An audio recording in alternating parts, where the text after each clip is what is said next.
December 16, 1944. The forests of the Ardennes lay cloaked in snow, their quiet broken only by the low hum of engines and the crunch of boots against frozen ground. For weeks, Allied intelligence had dismissed signs of a German buildup as insignificant, believing the enemy too weak to mount a major counterattack. But in the early hours of that morning, the stillness was shattered by thunder. German artillery unleashed one of the most intense bombardments of the entire war, a storm of shells that tore through American lines, lighting the winter sky in flashes of orange and white. The Battle of the Bulge had begun. Among those caught in the path of Hitler's last desperate offensive was the 333rd Field Artillery Battalion, a segregated African-American unit equipped with 155mm howitzers. Stationed near Schönberg, Belgium, the men of the 333rd were attached to the 106th Infantry Division, positioned along a thin, exposed line facing the German frontier. Their task was to provide long-range fire support, but as German armor and infantry surged through the Ardennes in overwhelming numbers, the front collapsed. Communications were cut, roads clogged with retreating units, and chaos reigned. Within hours, the 333rd found themselves isolated and surrounded. Captain George McLeod, commanding Battery C, ordered his men to keep firing, even as shells rained down around them. Mud and snow froze to their boots. Gun crews worked barehanded to load and fire the heavy artillery. Reports came in of entire regiments being overrun, of tanks moving through the fog like steel ghosts. Still, the 333rd held their positions, refusing to abandon their guns. For them, surrender was not an option. They were fighting not only the Wehrmacht, but for recognition, dignity, and equality in a military that still saw them as second-class soldiers. By nightfall on December 17th, this situation had become untenable. The battalion command post was overrun. Communications with the 106th were lost. The men split into smaller groups, attempting to reach friendly lines. Some succeeded. Others vanished into the forest, hunted by German patrols. 11 soldiers from the 333rd were captured near the small Belgian village of Wereth. What happened next would be one of the least known and most brutal war crimes of the entire conflict. The 11 men, weary, hungry, and frostbitten, knocked on the door of a farmhouse belonging to the Langer family, Belgian civilians who risked their lives to offer them shelter. The Americans shared what little food they had. They were polite, grateful, and exhausted. But word of their presence spread quickly. Within hours, an SS patrol arrived. The black soldiers surrendered peacefully, expecting to be taken as prisoners of war under the Geneva Convention. Instead, they were marched to a nearby field, forced to line up, and executed. Their bodies were found days later, mutilated, beaten, and shot. The atrocity would come to be known as the Wereth 11 Massacre, an event buried in obscurity for decades. As the snow continued to fall, the survivors of the 333rd regrouped west of Bastogne, where the German advance was driving hard toward the vital crossroads city. Bastogne was key. 7 major roads converged there, making it a logistical prize both sides desperately needed. The American 101st Airborne Division, under Brigadier General Anthony McAuliffe, was rushed in to hold the town. The 333rd, battered and under strength, along with the all-black 969th Field Artillery Battalion, were attached to their defense. It was a moment that would test not only their endurance, but their very humanity. The artillerymen dug in along the perimeter, their howitzers positioned in frozen gun pits, camouflaged with branches and snow. Temperatures dropped below zero. Ammunition ran low. The men were cold, hungry, and sleepless. But their fire never faltered. Each round fired had to count.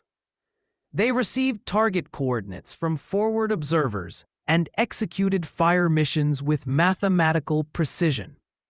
When German panzers advanced through the woods, their shells found them. When infantry tried to mass for an assault, the barrage tore them apart. Day after day, night after night, the 333rd and 969th delivered the steady thunder that kept Bastogne alive. German after-action reports later described the experience in chilling admiration. One officer from the 26th Volksgrenadier Division wrote, "Every attack is met with immediate and precisely targeted fire. The American artillery is of the highest quality." That phrase, the highest quality, carried a weight few at the time could appreciate. It was the grudging respect of a professional soldier acknowledging an enemy whose skill could not be denied. Another German commander confessed, "We attempted to attack at dawn. American artillery fell on our assembly area before we could advance. We suffered 30% casualties before the attack began. The attack was canceled. Our men are demoralized. They say the Americans can see everything and hit anything." This fear, the belief that American artillery could see through the fog, through the trees, even through darkness, spread like a whisper through the German ranks. It wasn't true, of course, but for men huddled under relentless bombardment, it might as well have been. The psychological toll was immense. Soldiers refused to move across open ground. Attacks stalled before they began. The sound of incoming shells alone was enough to paralyze. It was artillery that broke the German spirit more than any tank or rifle. And among the batteries delivering that devastation were black soldiers the Nazis had been taught to consider inferior. 4 officers raised on Nazi ideology, the doctrine of racial superiority. The truth was humiliating. The 333rd and 969th Field Artillery Battalions were not just effective, they were exceptional. Their fire discipline, accuracy, and endurance under fire rivaled any unit in the U.S. Army. Their guns broke German attacks that might otherwise have overrun Bastogne. They destroyed tanks, shredded infantry formations, and held the line when ammunition and morale were almost gone. The Nazi myth of racial hierarchy collapsed under the cold mathematics of combat effectiveness. Some Wehrmacht officers refused to admit it, clinging to their beliefs even as evidence piled around them. But others, in post-war diaries and interviews, confessed the truth. They had been wrong. These men, these inferiors, had fought with skill and courage equal to any soldier they had ever faced. Propaganda had met reality, and propaganda lost. By Christmas Eve, Bastogne was still surrounded. The German siege tightened like a noose. Supplies were almost gone. Medical units operated in basements by candlelight. The wounded lay on stretchers without morphine. Captain Ray Chappell of Battery B, 333rd, was killed when German bombers struck his position. Yet even as the situation grew desperate, a break appeared in the weather. For the first time in days, the clouds parted. Allied aircraft roared overhead, dropping food, ammunition, and medical supplies. Fighter bombers screamed down to strafe German convoys and artillery. The men in Bastogne watched the sky with tears in their eyes. Hope had returned. Christmas Day brought a strange quiet. The guns fell silent for a few hours. The soldiers of the 333rd and 969th sat in their frozen foxholes, eating cold rations. For them, the irony was bitter. They were fighting for a nation that denied them basic equality, for officers who often refused to salute them, for a flag that still flew over segregated barracks. And yet they fought, not for recognition, but because they understood duty, because history was watching, even if the people back home were not. One letter, written by Private First Class Samuel Ellis of the 969th, captured the spirit of that day. Today is Christmas. We are surrounded. We have little food, little ammunition, and no way out. But we are not afraid. We will hold this ground. Tell everyone back home that when it mattered most, the black artillerymen stood and fought. Let them remember that. The next day, December 26th, the rumble of tanks echoed from the south. Patton's Third Army had broken through. Elements of the 4th Armored Division reached Bastogne perimeter. The siege was over. The defenders had held. Bastogne remained in American hands. Hitler's last offensive, the Ardennes Gamble, had failed. The cost was staggering. Of the roughly 540 men in the 333rd Field Artillery Battalion, 6 officers and 222 enlisted men were killed, wounded, or captured. The casualty rate exceeded 42%, the highest of any artillery unit in 8th Corps. But they never broke. They held their discipline, their aim, and their courage. In March 1945, the War Department recognized their actions. The 333rd and 969th were cited as part of the Presidential Unit Citation awarded to all units defending Bastogne alongside the 101st Airborne. It was the first time in U.S. history that African-American combat troops had been included in such an honor. After Bastogne, what remained of the 333rd was too depleted to continue frontline service. The unit was pulled back for rest, its guns silent for the first time in weeks. Many thought they'd be disbanded permanently. Replacements were nearly impossible to obtain due to segregation policies. But by April 1945, new men arrived. The battalion reformed and returned to the fight, serving in the Rhineland and Central Europe campaigns until Germany's surrender. When the war ended, they returned home to a country still divided by color. The Wereth 11 received no medals, no mention in official histories, no justice. The massacre was investigated but never prosecuted. While the Malmedy massacre led to extensive war crimes trials, the murders at Wereth were ignored.